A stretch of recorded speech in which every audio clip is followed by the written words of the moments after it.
ఇప్పుడే అబ్బాయి చెప్పినట్టు ఈ నెల 31వ తారీఖు జైనూర్లో జరిగినటువంటి సంఘటన అత్యంత పాశవికమైనటువంటి ఘటన. చాలా దారుణంగా ఆమె పైన హత్యాచార యత్నం చేసి రాయితో ముఖం మీద దాడి చేయడం జరిగిందనేటువంటి విషయాన్ని వారి కుమారుడు చెప్తా ఉన్నారు. నిజంగా ఈ రాష్ట్రంలో హత్యాచారాలు అనేటువంటివి నిత్య కృత్యం అయిపోయినాయి. మనం చూస్తూనే ఉన్నాం. మొన్న ఈ మధ్య నాగర్ కర్నూలులో చెంచు మహిళ పైన హత్యాచార యత్నం జరిగింది. అదేవిధంగా ఎల్బీ నగర్లో 4 సంవత్సరాల అమ్మాయి పైన హత్యాచార యత్నం జరిగింది.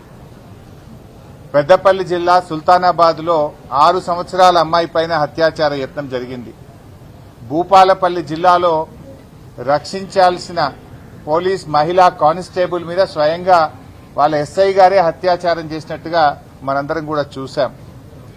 వనస్థలీపురంలో ఒక సాఫ్ట్వేర్ ఇంజనీర్ మీద హత్యాచార యత్నాన్ని చూశాం. నల్లగొండ జిల్లా శాలిగౌరారంలో ఒక దివ్యాంగ మహిళ పైన హత్యాచార యత్నం జరిగింది. నిర్మల్ నుంచి బస్సులో హైదరాబాద్కు వస్తా ఉంటే ఆ ప్రైవేట్ బస్సులో డ్రైవరే మహిళ పైన అత్యాచార యత్నం చేసిందని ఆ మహిళ ఉస్మానియా యూనివర్సిటీ పోలీస్ స్టేషన్లో కంప్లైంట్ చేసిన విషయాల్ని మనం చూశాం. అంటే ఇలా ఈ ప్రభుత్వం వచ్చిన తర్వాత అసలు లా అండ్ ఆర్డర్ అంతా కూడా కుప్పైపోయింది. 9 నెలల కాంగ్రెస్ ప్రభుత్వ హయాంలో రాష్ట్రంలో 1900 హత్యాచారం కేసులు నమోదైనాయి. 1900 హత్యాచార కేసులు నమోదైపోయినాయి. సబితక్క గారు అసెంబ్లీలో మాట్లాడుతూ ప్రతిరోజు హత్యాచారాలు జరుగుతున్నాయి, మహిళలకు భద్రత కరువైపోయింది, ఈ ప్రభుత్వం ఫెయిల్ అయిపోయిందని సబితా ఇంద్రారెడ్డి గారు శాసనసభలో మాట్లాడితే మరుసటి రోజే హైదరాబాద్ లో 4 హత్యాచారాలు జరిగినాయి. అసెంబ్లీలో మాట్లాడిన తెల్లారే 4 హత్యాచారాలు జరిగినాయి. అంటే ఈ ప్రభుత్వం మొద్దు నిద్రపోతా ఉంది. ఒకప్పుడు కేసీఆర్ గారి హయాంలో షీ టీమ్స్ పెట్టి రక్షణకు కేర్ ఆఫ్ అడ్రస్ గా హైదరాబాద్ ను మార్చాం. అప్పుడు ఏమన్నారు, తెలంగాణ రాష్ట్రం వస్తే ఇక్కడ శాంతి భద్రతలు ఉండవని, మత కలహాలు జరుగుతాయని, నక్సలైట్లు రాజ్యం వెళ్తారని ఎన్నో అనుమానాలు సృష్టించారు, అపోహలు సృష్టించారు. కానీ కేసీఆర్ గారు 10 ఏళ్లు ఈ రాష్ట్రాన్ని హైదరాబాద్ ను కంటికి రెప్పలాగా కాపాడుకున్నాం. లా అండ్ ఆర్డర్ లో దేశానికే ఆదర్శంగా తెలంగాణని తీర్చిదిద్దారు. మహారాష్ట్రలో ఒక పోలీస్ సమ్మిట్ లో కేంద్ర హోంశాఖ మంత్రి తెలంగాణ పోలీసులు అత్యద్భుతంగా పనిచేస్తున్నారని పబ్లిక్ మీటింగ్ లో కేంద్ర హోంమంత్రి తెలంగాణను ప్రశంసించారు.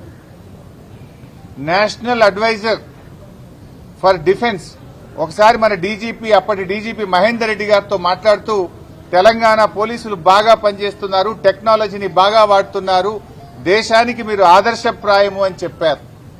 అంతేకాకుండా గ్లోబల్ సమ్మిట్ లో 2022లో పోలీస్ గ్లోబల్ సమ్మిట్ లో అహ్మదాబాద్ తర్వాత, గుజరాత్ తర్వాత తెలంగాణ రాష్ట్రం హైదరాబాద్ సేఫెస్ట్ సిటీ అని, చాలా క్రైమ్ రేట్ తక్కువగా ఉందని, అద్భుతంగా పనిచేస్తుందని గ్లోబల్ సమ్మిట్ లో కూడా తెలంగాణను ప్రశంసించడం జరిగింది. కానీ ఈరోజు ఏం జరుగుతా ఉంది? రాష్ట్రం ఎటుపోతా ఉంది? హైదరాబాద్ బ్రాండ్ ఇమేజ్ ను దెబ్బతీస్తున్నారు. పత్రికల్లో పతాక శీర్షికన ఈ నగరానికి ఏమైంది అని వార్తలు వస్తా ఉన్నాయి. ఒక్కొక్క రోజు 4 మర్డర్లు, 4 హత్యాచారాలు జరుగుతా ఉన్నాయి హైదరాబాద్ లో. రాష్ట్రం దెబ్బతింటా ఉంది, రాష్ట్ర ప్రతిష్ట మసకబారుతా ఉంది. ఈ రోజు ఈ ప్రభుత్వం వచ్చిన 9 నెలల కాలములో 1900 హత్యాచారాలు, 2600 హత్యలు, 230 స్మగుల్డ్ వెపన్స్ సీజ్ చేయడం జరిగింది.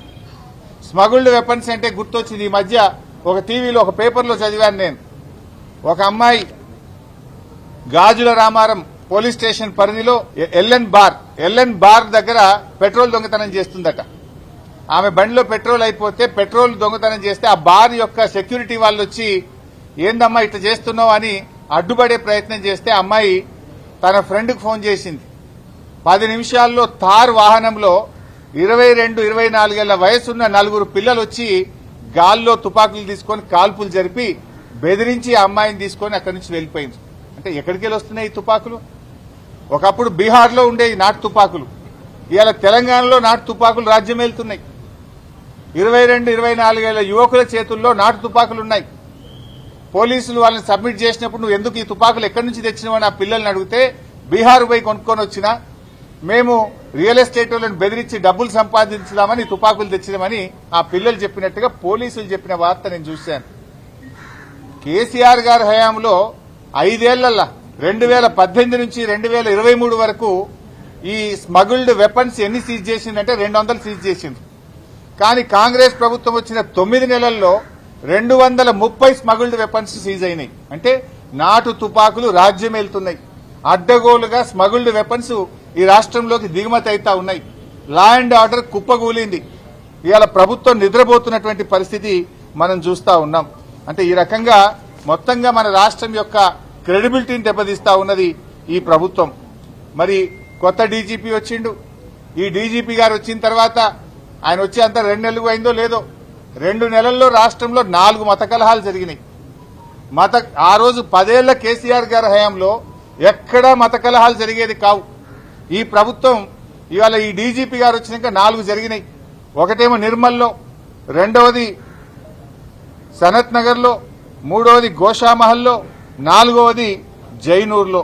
4 చోట్ల ఈరోజు మత కలహాలు జరిగినాయి ఈ డీజీపీ గారు వచ్చిన తర్వాత. సిస్టమ్ మొత్తం కొలాప్స్ అయిపోయింది. ఇలా నేను వ్యక్తిగతంగా ఎవరితో మాట్లాడతలేను. సరి అయిన అధికారిని సరి అయిన స్థానంలో పెట్టాలి.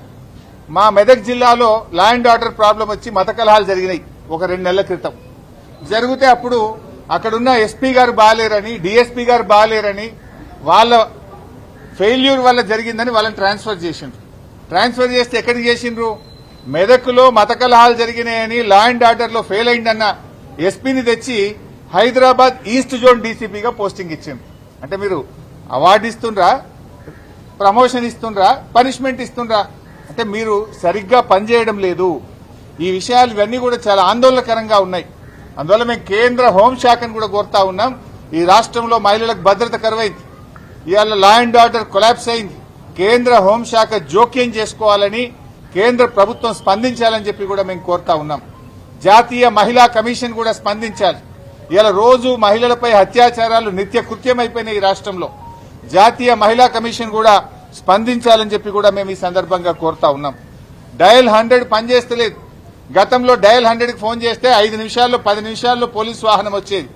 ఈ మధ్య మనం చూసాం నాగర్ కర్నూలులో ఒక రైతు డయల్ 100కు ఫోన్ చేస్తే 40 నిమిషాలైనా పోలీసు వాహనం రాలేదు. 40 నిమిషాలు కొడుతూనే ఉన్నారు అతన్ని. చివరికి ఆయన ప్రాణం పోయింది, ఆ రైతు ప్రాణం పోయింది. అంటే డయల్ 100 కూడా పనిచేయని పరిస్థితి వచ్చింది. ఇవాళ ఏం చేస్తున్నారు? అసలు పోలీసులు ఏం చేస్తున్నారు అంటే ఈ ప్రభుత్వం ఏమైందంటే పోలీసులను తమ పని తాము చేయనీయట్లేదు. పోలీసులను ఇతర కార్యక్రమాలకు వాడుతా ఉన్నారు. మాకు వరద సాయం అందలేదని ఖమ్మంలో వాళ్ళు సోషల్ మీడియాలో పోస్టులు పెడితే ఆ వరద బాధితుల మీద కేసులు పెడతారు. వారికి సహాయం చేయడానికి బీఆర్ఎస్ ఎమ్మెల్యేలు వెళ్తే మా మీద దాడి చేస్తారు. జర్నలిస్టుల మీద ముఖ్యమంత్రి గారి స్వగ్రామంలో దాడులు జరుగుతూ ఉంటాయి. ప్రశ్నిస్తే అక్రమ కేసులు పెడతారు. అంటే మీరు ఇలా దబాయించులు, అక్రమ కేసులు, ఇతర పనులను పోలీసులకు చెప్పి నిజంగా పోలీసులు చేయాల్సిన పనిని పోలీసులు చేయనీయడం లేదు. ఇదే పోలీసులు కదా, ఇదే పోలీసులు దేశంలో తెలంగాణ పోలీసు అత్యుత్తమంగా తీర్చిదిద్దింది ఇదే పోలీసులు కదా. ఆ పోలీసులను మీరు పనిచేయనీయడం లేదు.